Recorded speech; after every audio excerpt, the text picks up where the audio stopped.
Ahmed Al-Sakar is a coward. He arrived in Ireland with nothing, no country, no status, no future.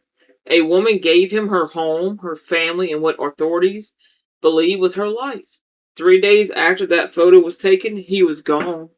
She was not. On the grass won't wash away. Undetected foot.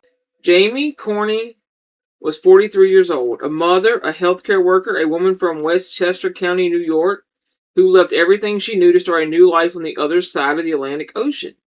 In May of 2021, Jamey packed her bags, took her young daughter, and moved to Carney, County Kerry, Ireland.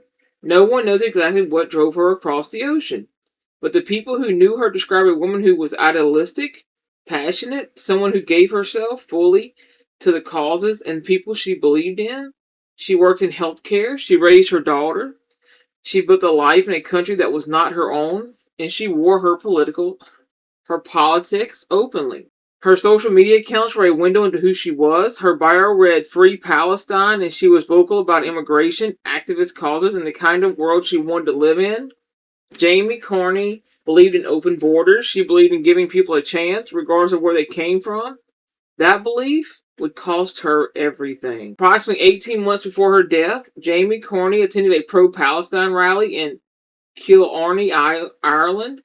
It was there that she met Ahmed Alcazar. He was 28 years old, a Jordanian national.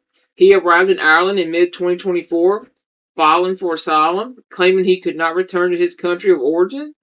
The Irish asylum system took him in, provided him housing, processed his application, and at that rally, surrounded by chants, Jamey Carney saw him standing there, and she introduced herself. The relationship moved quickly. Within months, Jamey was posting about him publicly, dating an Arab. Like, she wrote under one photo, under another, I'm his flower, and he's my moon. She was learning Arabic. She was posting photos of him with her daughter. Ahmed Alcazar commented back, I love you so much, he wrote. My beautiful family. To the outside world, it looked like love.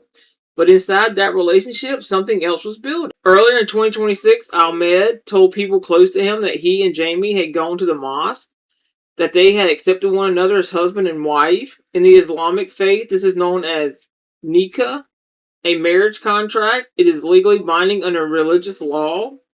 Ahmed posted a video to his TikTok account around this time. The words on the screen read, my bride and my princess. Jamey was wearing a ring. His former roommate, a man named Hussein Salha, later confirmed reporters that what Ahmed had told his friends. Ahmed said that they had gone to the mosque and accepted to be husband and wife. In Islam, when you get married, you have to let all the people know that you are husband and wife. On the surface, a couple deeply in love, planning a future together. But investigators would later piece together a very different picture of what was happening behind closed doors. Ahmed's asylum application had been rejected. Sources told Irish media that he was likely to fail in his appeal. He was facing a deportation order. He was facing removal from the country. And he was facing it with no money and a girlfriend who had both. Approximately 1 week before Jamey Carney's death, she made a phone call to a friend. She told that friend something would not become public until after she was gone. Ahmed Alcazar had asked her for money, not a small amount, not pocket change. He had asked her for the equivalent of approximately $5,700 American dollars. Investigators examining her phone records, text messages, and bank statements would later find that trail of this conversation. Jamey had told her friend had listened, but Jamey stayed. On July 4th, 2026, 3 days before her death, Jamey Carney posted what would be her final photograph. She and Ahmed are staying together, beaming. He is wearing a New York Giants shirt. She is in a New York Knicks shirt. They are posed in front of an AI-generated backdrop of Times Square, as though she had taken a piece of home and placed it behind them. She captured it. Happy 4th, y'all. Ahmed commented underneath. He called her beautiful. He told her he loved her. That photograph was posted at approximately 11:38 p.m. on July 4th. 3 days later, she was dead.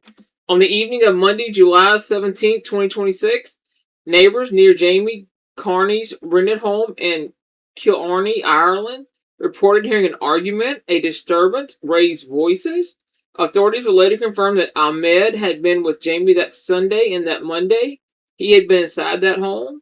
What happened inside those walls in the final hours of Jamey Carney's life? Investigators are still working to establish in full. What we know is this. At some point between 11 p.m. on Monday evening and 5 a.m. the following morning, Jamey Carney was beaten. Severely, repeatedly. Her room was covered in blood. She was then suffocated and her body was hidden beneath a duvet, covered as though she were simply sleeping. Ahmed left that bedroom. He walked out of that house, and at approximately 3 o'clock in the morning, he boarded a bus. He was headed to Dublin.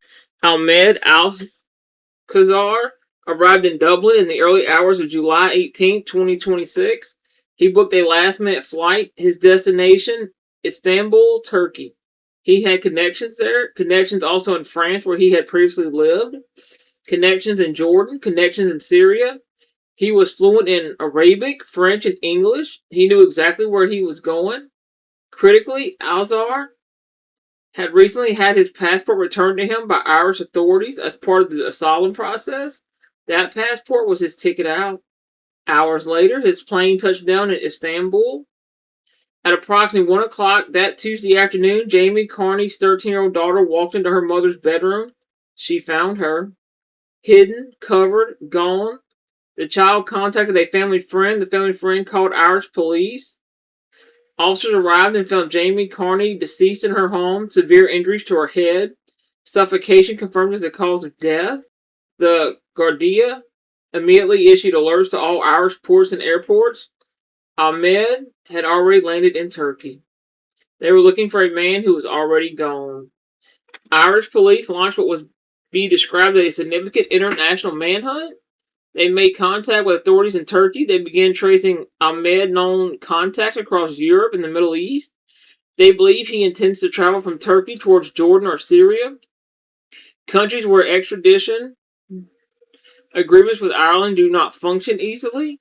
Investigators are now combing through Jamey Carney's phone, her text messages, her bank statements, her social media. They are building a case for a man who may never return to stand in Irish courtroom.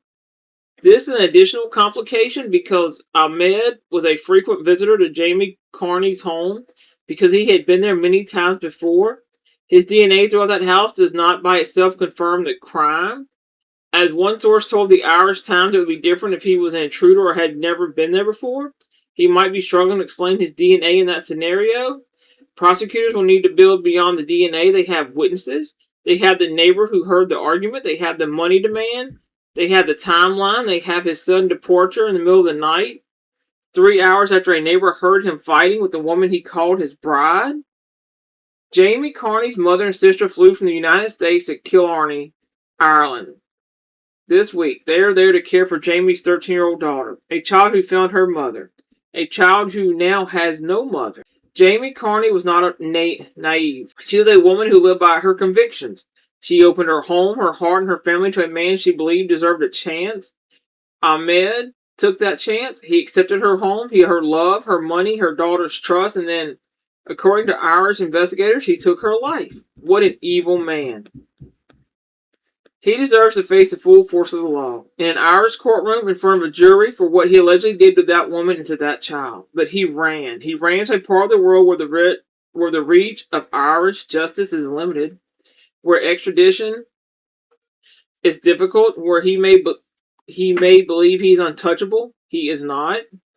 Irish authorities have not stopped looking. International warrants have been issued. His face and names are now known across Europe and the Middle East.